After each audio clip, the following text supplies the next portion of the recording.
The girl tripped over a tree root and fell to the ground. She was completely lost and didn't know where she was or how to get home.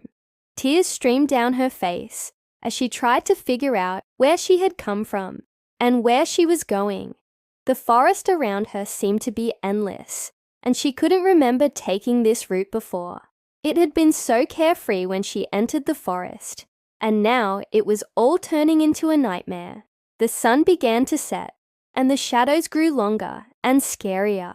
She walked faster, suddenly aware of every snapping twig and rustle of leaves. Fear made her heart race as she stumbled through the undergrowth. The trees seemed to close in around her, blocking out the sky and making it harder to see. She could have sworn she heard voices whispering in the darkness, and every time she stopped to listen, they would fade away. Just as she started to think she might actually be going crazy, she saw a clearing up ahead. Hope surged through her, and she ran towards it. But when she reached the clearing, she found nothing but a large oak tree in the center. As she approached the tree, she noticed something carved into its trunk. It was a face, handsome and smiling, with eyes that twinkled like stars. She traced the lines of the face with her fingers, feeling a strange sense of familiarity. And at that moment, a deep voice startled her. "Who's there?" The voice echoed around her. She whirled around, searching for the source, her heart pounding in her chest. "Who's there?" The voice came again, closer this time. She spun around to face the tree once more and gasped. The carving on the tree seemed to be glowing, and from within it, a man emerged. He was tall and broad-shouldered, with tousled dark hair and eyes that shone like emeralds. His skin was the color of sun-kissed wheat, and his lips were parted in a welcoming smile. She stood frozen, unable to speak, as the man took a step forward. He extended a hand towards her and said, "Are you lost, little bird?" His voice was as warm and inviting as the summer sun. She shook her head, still unable to speak. She wanted to call out for help, but no sound came out of her mouth. The man frowned, his eyes filled with concern. He took another step towards her, and this time she could see the worry etched on his face. "Can you hear me? Can you understand me?" he asked softly. She nodded, tears welling up in her eyes. She opened her mouth to speak, but the man raised a hand, silencing her. "Don't speak," he said gently. "Let your voice rest." He touched her cheek with his thumb, and she flinched at the contact. But the man persisted, and soon she felt a soothing warmth spreading through her body. "Come," he said, taking her hand. "I will show you the way." She allowed him to lead her deeper into the woods. Though she had no idea where they were going, the forest around them seemed to shift and change, and she realized she no longer felt afraid. In fact, she felt a sense of peace she had never experienced before. The man stopped beneath the oak tree and pointed to the carving on its trunk. "Look," he said softly. She turned to the tree and gasped. The face carved into the wood was no longer just a picture. It was real.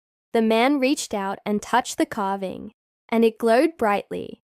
Then he stepped back and said, "This is where our paths diverge, little bird. You must go back now." She wanted to protest, to ask where she could find him again, but as she opened her mouth to speak, she remembered the man's words. She closed her mouth and swallowed the words. She could feel her throat tighten with emotion, but she knew that if she spoke, she would lose her voice forever. With a final sad nod, she turned and walked away. As she walked, the forest around her began to shift and change. The trees grew taller and thicker, and the light dimmed until she was enveloped in darkness. Fear clutched at her heart as she stumbled through the undergrowth. The whispers seemed louder now, and she could feel unseen eyes watching her every move. Suddenly, she tripped and fell to the ground. Scrambling to get up, she hit her head on a sharp rock, and everything went black. When she woke up, she was lying on a soft bed. Disoriented, she sat up and looked around. She was in a small cottage, and the walls were lined with shelves filled with herbs and strange-looking bottles. The room smelled faintly of lavender and something else she couldn't quite place. She got up and walked to the window. Outside, she could see that she was no longer in the forest. She was in a meadow, surrounded by rolling hills and sparkling streams. In the distance, she could see a small village.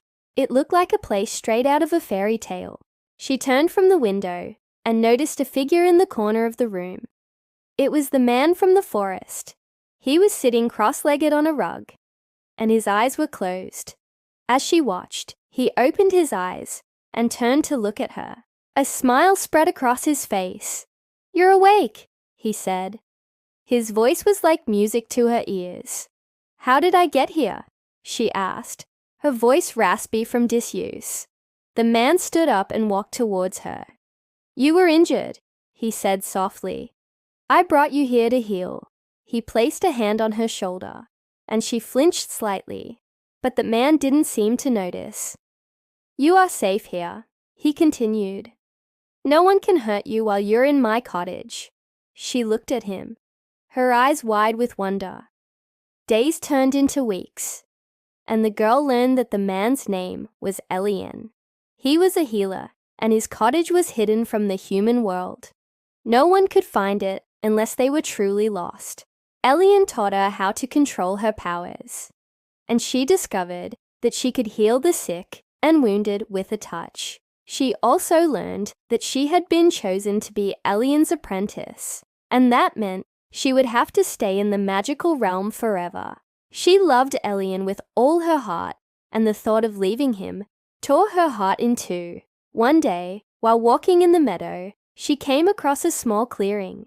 In the center of the clearing was a shimmering portal. The portal was the only way to return to the human world, and it was calling to her. She knew she had to make a decision. Was she meant to stay in this world with Elian, or was she supposed to go back to her old life? When she told Elian about the portal, he was heartbroken. He didn't want her to leave him, but he knew that she belonged in the human world.